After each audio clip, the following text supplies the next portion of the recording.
Bonsoir à tous, bienvenue dans votre édition. Avant de commencer, toute l'équipe de TV Tour Val-de-Loire se joint à moi pour vous souhaiter une très bonne et heureuse année 2017. J'en profite également pour vous remercier de votre fidélité. À la une ce soir, le quartier du Sanitas toujours sous surveillance à Tours, une semaine après les coups de feu et les heurts entre jeunes et CRS. Le point sur l'enquête et la parole aux habitants dans ce journal. Certains sont fatalistes, vous le verrez. Le bras de fer continue au foyer Albert Thomas à Tours entre les pouvoirs publics et les bénéficiaires. Ces derniers refusent toujours de quitter le centre d'hébergement de nuit placé en liquidation judiciaire. Ils craignent d'être expulsés. Après une période de baisse, la population de Tours augmente de nouveau. Vous êtes plus de 136 000 habitants. C'est ce qui ressort du dernier recensement sur la période 2009-2014. Un calme relatif est donc revenu depuis ce week-end dans le quartier du Sanitas à Tours. La semaine dernière, rappelez-vous, 2 hommes étaient blessés par balle. S'en suivaient des affrontements entre bandes du quartier et les CRS déployés exceptionnellement. Aujourd'hui, les patrouilles de police ont pris le relais, mais les habitants ne sont pas rassurés pour autant. Audrey Champigny avec Sephora Namani. En ce début d'année 2017, la place Saint-Paul du Sanitas a retrouvé son calme.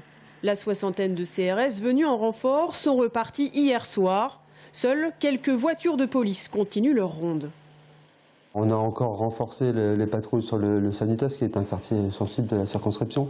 La présence est toujours visible et bien sûr nous restons aux aguets pour tout ce qui s'y passe. Donc de la vidéoprotection également et beaucoup de passages policiers pour avoir des informations et pour sécuriser également les personnes du quartier. Car dans le quartier, difficile d'avoir des témoignages par peur des représailles. La semaine dernière, pourtant, plusieurs épisodes de violence ont secoué le quartier. Entre le 24 et 26 décembre, 2 rixes ont éclaté. Bilan, 2 blessés par balle et 14 voitures dégradées. Au niveau judiciaire, pour le moment, rien ne permet de faire un lien entre les deux. Il semble bien que l'arme soit différente.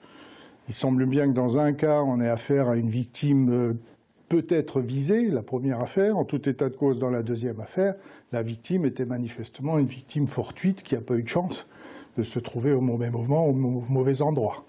48 heures après, des jeunes armés de battes de baseball et de pierres s'en prennent aux forces de police présentes sur les lieux. Une violente confrontation explose. Ce jour-là, ce n'est pas seulement des pierres qui ont été lancées, c'est notamment des bouteilles d'acide chlorhydrique avec de l'aluminium, ce qui peut entraîner un mélange détonnant. Et ça, c'est particulièrement grave. Ces violences-là ne sont pas tolérables. On est actuellement dans une période très difficile de terrorisme, d'état d'urgence. On ne peut pas jouer à la guéguerre avec les forces de l'ordre. Suite à ces violences urbaines, 6 interpellations ont été effectuées. 2 jeunes ont été condamnés à 2 et 3 mois de prison avec sursis. 44, c'est le nombre de conducteurs contrôlés en état d'ébriété dans la nuit du 31 décembre au 1er janvier en Indre-et-Loire. L'alcool reste l'une des premières causes de mortalité sur les routes.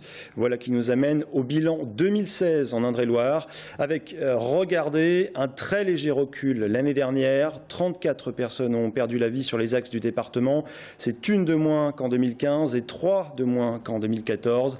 La grande majorité de ces accidents mortels ont eu lieu en zone gendarmerie, sur les routes secondaires, 31 décès. Les causes, l'alcool, donc, avec des taux relevés allant de 0,42 grammes par litre de sang à 4 grammes par litre de sang, mais aussi la vitesse, notamment. Je vous le disais en titre, c'est le statu quo au foyer Albert Thomas à Tours. L'association gestionnaire a été placée en liquidation judiciaire. Problème, les 36 bénéficiaires de ce centre d'hébergement de nuit refusent de partir. Ils rejettent la solution provisoire qui leur a été proposée, à savoir intégrer un gymnase de la ville. La situation pourrait évoluer dès ce mercredi. Ils craignent d'être expulsés. Les précisions de Romain Delville avec Paul Sertilange. Depuis le 23 décembre, les 36 résidents du foyer Albert Thomas vivent en quasi-autonomie. Les anciens salariés assurent un service minimum. Tous les jours, on fait la vaisselle. On est là comme des frères. On donne le coup de main tous les jours. En tout cas, pour l'instant, la solution proposée par la préfecture ne convient pas aux résidents. Les gymnases, nous, ça ne nous convient pas du tout de partir au gymnase parce que dedans, il fait 10 degrés dedans. Donc, nous, ce n'est pas un endroit que nous, on ne veut pas y aller. On veut rester ici. Ici, il fait chaud. Donc, on est en plus, voilà, ça nous convient. Avec la liquidation de l'association qui gérait le foyer, les services de l'État estiment que les locaux rue Albert Thomas pourraient avoir d'autres objectifs sociaux. On a tout intérêt à réfléchir de façon un peu collective et en lien avec les acteurs de la veille sociale de ce que l'on veut faire ou refaire de ce foyer qui a effectivement des atouts. Et je pense notamment à sans doute la réflexion sur un projet sur l'accueil des publics, je dirais, traditionnels à la rue, lesquels échappent pour partie et déjà depuis assez longtemps à nos dispositifs. Donc je crois que c'est aussi une opportunité de remettre un peu à plat l'ensemble de nos dispositifs et de regarder ce qu'on peut faire de plus ou de mieux pour ces publics qui aujourd'hui nous disent on n'appelle plus le 115, on n'a pas de dispositif adapté. La prochaine date butoir, c'est le 4 janvier, jour de l'entretien préalable au licenciement des salariés d'Albert Thomas. Après cette date, les résidents craignent d'être expulsés et c'est après-demain. L'actualité, en bref, c'est aussi la fin d'un long feuilleton, celui de la vente de l'aéroport de Tours. C'est officiel, il change de main. Le Canadien SLC Lavalin se sépare de ses 19 aéroports régionaux au profit du français Aedis. Le groupe est issu d'un partenariat entre une société de participation et un fonds d'investissement. 1100 emplois sont concernés en France.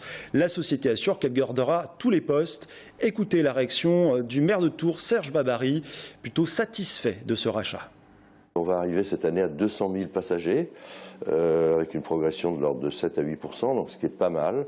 Et je pense qu'il y a encore des possibilités d'extension importantes. Je pense que c'est plutôt une bonne chose parce que du coup, les repreneurs dans ce type d'opération ont toujours la volonté, habituellement, d'amener des moyens financiers nouveaux, des méthodes de gouvernance renouvelées et puis une volonté de développement marketing.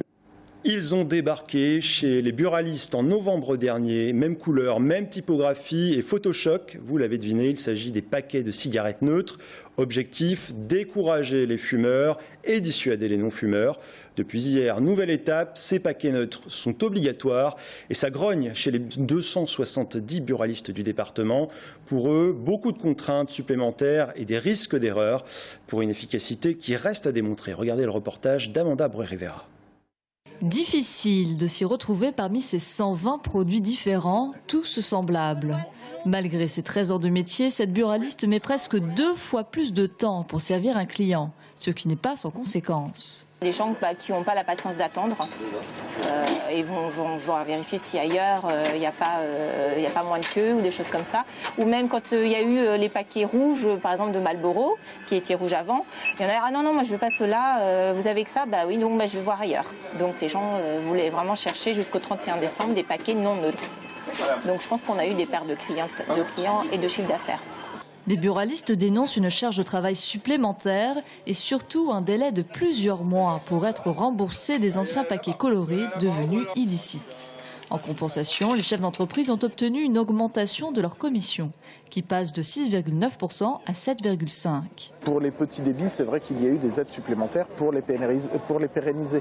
Mais ce ne sont que de maigres choses par rapport à ce que l'État aurait dû faire pour justement arrêter la propagation du marché parallèle et ne pas mettre en place ce paquet neutre. Pourtant, les buralistes doutent de l'efficacité de dissuasion du paquet neutre sur les fumeurs. Mais surtout, ils craignent que cette mesure renforce les réseaux illégaux. Selon son syndicat, plus d'un paquet sur 4 provient du marché noir. Après l'Australie, la France est le 2e pays à uniformiser les emballages de cigarettes pour lutter contre le tabagisme. Un mot de politique à présent avec l'arrivée dans l'équipe d'Arnaud Montebourg du député PS du Chinonais Laurent Baumel. L'élu frondeur est nommé délégué général en charge du projet du candidat à la primaire de la gauche. Et maintenant, on s'intéresse à cette bonne nouvelle qui concerne l'attractivité de Tours. La ville se remet à gagner des habitants. C'est l'un des enseignements du dernier recensement effectué par l'INSEE. Plus 900 habitants sur la période 2009-2014, soit plus de 136 000 au total. Même dynamique en ce qui concerne l'agglomération. Les détails avec Amanda Breuer-Rivera. Avec 136 125 habitants, Tours reste la ville la plus peuplée de la région centre. 21 000 habitants de plus qu'Orléans, même si sa population a progressé un peu moins vite que celle de la capitale régionale. Classement identique en termes d'agglomération. Tours Plus, avec 292 000 habitants, reste la plus grosse agglomération de la région. Elle est par ailleurs 4e plus grosse agglomération du Grand Ouest, devant celle d'Orléans et de Blois, qui compte, elle, 105 855 habitants. L'agglomération de Blois a d'ailleurs connu une forte progression de sa population, plus 3% en 5 ans. En Indre-et-Loire, le poids de l'agglomération de Tours s'accentue au fil des années. Désormais, plus de 48% des 604 000 Tourangeaux vivent dans l'une des 22 communes de Tours Plus. Pour l'essentiel à Tours, mais aussi Joué-les-Tours, dont la population a fortement augmenté, tout comme Saint-Avertin et La Riche. Le secteur Amboise reste également très dynamique. La cité est la 6e ville la plus peuplée d'Indre-et-Loire. La CFDT, orpheline de son leader emblématique des années 2000, François Chérec, est mort aujourd'hui à l'âge de 60 ans. Respecté par la droite, critiqué à la gauche de la gauche, quel héritage laisse-t-il au syndicat? Nous poserons la question à notre invité Guy Sionneau, secrétaire général de la CFDT en Indre-et-Loire. On parlera également des élections professionnelles dans les très petites entreprises qui se tiennent en ce moment même. A tout de suite.